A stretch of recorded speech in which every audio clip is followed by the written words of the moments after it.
বেরিয়ে আসলো আসল সত্যি। তুফান সিনেমা যৌথ প্রযোজনার নাকি বাংলাদেশের সিনেমা, সেটার ভুল ধারণা নিয়েই এখনকার প্রতিবেদন। আমি আহসান অনিক, এবং চলুন জেনে নেওয়া যাক কি সেই লুকানো সত্যি। কিছু কিছু প্রযোজক ও ডিরেক্টর বলছে তুফান নাকি ভারত বাংলাদেশ যৌথ প্রযোজনার সিনেমা, কিন্তু না, তারা মূলত জানেই না যে এসভিএফ বাংলাদেশে তাদের প্রোডাকশন হাউস চালু করেছে, সেটার নাম এসভিএফ 21।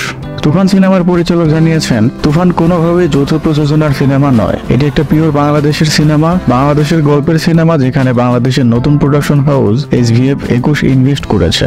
এটার মালিক কলকাতার, কিন্তু কোম্পানি বাংলাদেশের। যেমনটা ওটিটি প্ল্যাটফর্ম হইচই বাংলাদেশ 4-5 বছর ধরেই বাংলাদেশে তাদের হাউস খুলে একের পর এক সিরিজ বানিয়েছে, ঠিক তেমনই এসভিএফ 21 একইভাবে কাজ করেছে তুফান সিনেমার জন্য, এবং সকল ধরনের নিয়মনীতি মেনেই কাজ করা হয়েছে। তবেই কিন্তু সফলতার শীর্ষে সাকিবের তুফান সিনেমাটি পেয়েছে আনকাট সেন্সরও।